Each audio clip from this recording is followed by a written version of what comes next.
Hi, I'm AJ Hogue, one of the teachers of Learn Real English, and welcome to our video course. Now, let's get started with rule number one, or secret number one. And rule number one is to always learn English phrases. And to never study just individual words.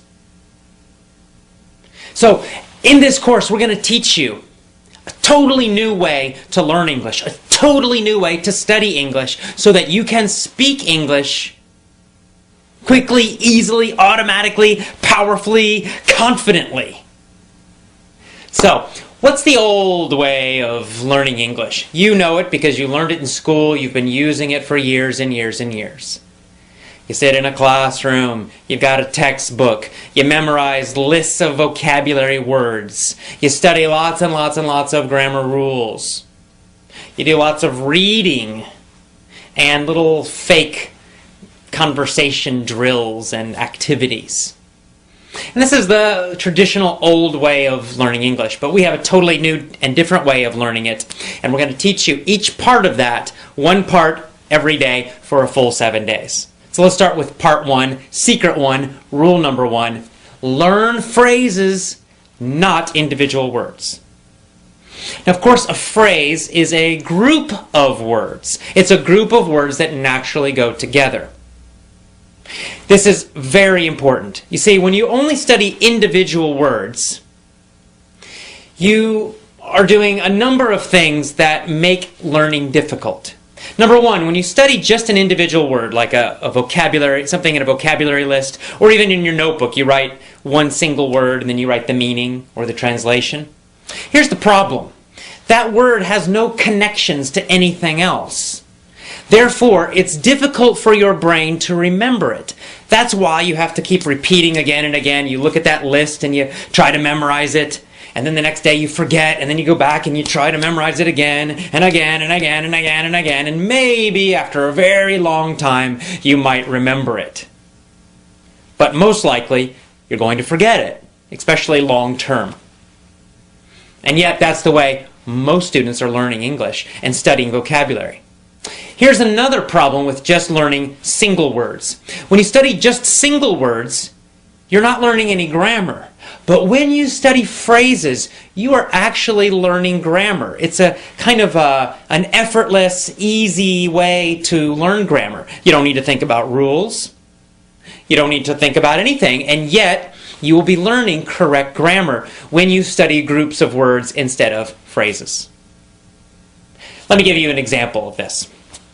Let's just, take any phrase like, or I'll go to a simple sentence. He was a bad dog. He was a bad dog.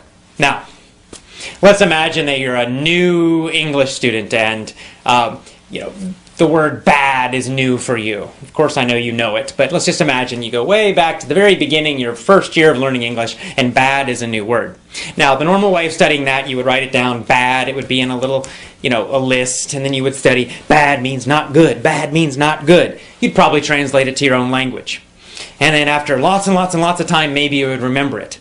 Well, using our system, you do something very different. You would write down that whole phrase.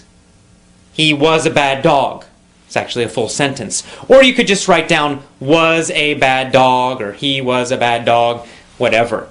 And then every single time you study or review, you would always study the full, complete phrase. You would never just study that word bad. You would study the whole thing. Now, by doing that, you're getting free grammar. How do you know? Well, because first of all, you're getting that verb, was. Right? Was. And that's just going to stick in your brain. He was, he was, he was. You're also learning articles. You don't need to remember what that means. You don't have to even worry about it. And yet you know that it's correct to say, in this situation, a bad dog. He was a bad dog. Some people say a. He was a bad dog. Both pronunciations are correct.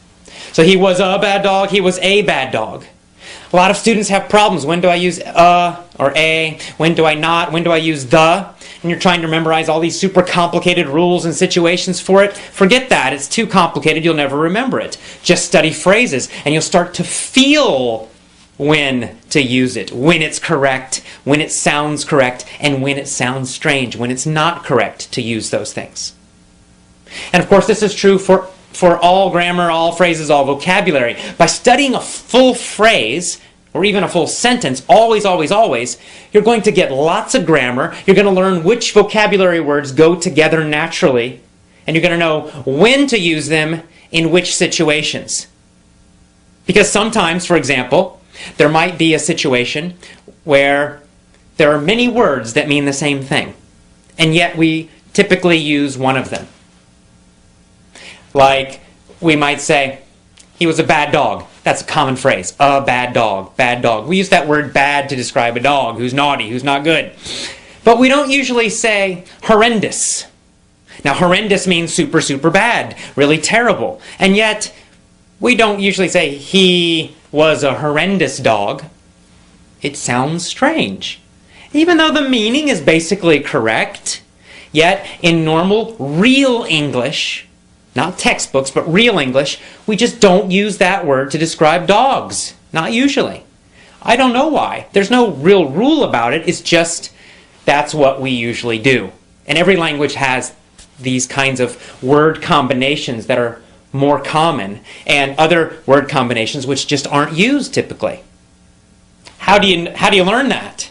Well, you can't learn it from any rules, because there are no rules about that. You have to learn it by studying phrases always. Always, always, always study phrases, review phrases. Whenever you learn a new word, don't just write down that individual word. Write down the full phrase, or even better, the full sentence that it's in. Always include the words that are around it. This is going to help you improve your English speaking ability much, much, much faster. Even better, when you write down the phrase, also write down where the phrase came from to remind yourself of the whole situation. So you might, let's say you find a new word in a newspaper article. Well, first of all, let's say the word horrendous. You're reading a newspaper article, or you're listening to the radio, you hear that word horrendous.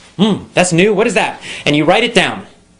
But you're not going to write down just that single word, you're going to write down the whole phrase that it was in. And then you're also going to make a note, you're going to put down, this came from a newspaper article about the economy. And this is going to trigger you, it's going to remind you, give you a memory cue, a memory reminder of the full situation. So now you're not only getting just this single word, you're getting the full phrase or sentence that it's in, and you're also reminding yourself where that sentence came from. What was the general topic? What was the general situation? And in this way, you're getting a lot of extra grammar, which you're learning unconsciously, easily. You don't have to think about it, but you're learning it anyway. Your brain is learning it, even though you might not know that. And you're also learning when certain phrases and certain words are used and when they're not used. You're learning which situations it's used or they are used in, and you'll of course know that in other situations you don't use it. Because as you learn more and more and more phrases, you begin to get this feeling of correctness, and you begin to know when to use certain words, how to use them, and you're also how to use the grammar correctly as well. This is so important. It's such a simple, simple little secret, a simple little trick, a simple little rule, and yet it can totally change the way you speak English and learn English. It's very, very important. So never, never, never study just an individual word, one word. Always study the phrase or the sentence, and always, always, always make a note where it came from. And you want those phrases and sentences to come from real English, which we'll talk about more later, not from textbooks. Here's another advantage of studying phrases and full sentences and always knowing the situation that they came from. Phrasal verbs. You guys know about them. You know all about phrasal verbs. They're a frustration for so many students, right? To be knocked out or knocked up have totally different meanings, right? Knocked out is a phrasal verb. It's a two-word verb. It's a verb phrase. And to be knocked out means to, like, it's like in boxing or sports. You get hit and you go, it's like you're asleep, right? Boom, knocked out on the floor. To be knocked up means to become pregnant. And we use that for women. Now, there's no way if you just look at the individual words to know the meaning. Right? Knocked out, knocked up. It's not logical. You just have to learn each one individually. But if you just try to study lists and lists and lists of phrasal verbs, you're going to become very confused. You'll start confusing one with the other. You're going to forget. And it's horrible, and you don't want to do that. It's not effective. It doesn't work. But if you learn those phrasal verbs from real situations, real sentences, real articles, real audios, real speech, and then you always study them in the whole sentence, so then you know the situation, right? If you get the whole sentence, the fighter knocked out the other fighter. And you're always studying that full phrase or sentence. The fighter knocked out the other fighter. You're going to just naturally know, you got that word fighter in there, helps you to remember the situation. And it helps you to remember the meaning of that phrase, knocked out. Or you could say, the woman got knocked up by her boyfriend. Right? So now you're like, oh yeah, boyfriend. It gives you a clue, gives you an idea of the meaning of that phrase. And you'll know that you always use that phrase in situations that describe pregnancy. This is much better than studying lists and lists and lists of phrasal verbs. So, what's our first rule? What's our first secret? Always, always, always study phrases, groups of words. Always write down a note about where the phrase came from to remind you of the situation. And no more, never again, study just individual words. And that's all. That is powerful secret number one, rule number one for learning to speak fantastic, amazing English. Start using this rule immediately today. Okay? We'll see you tomorrow for rule 2. Bye-bye.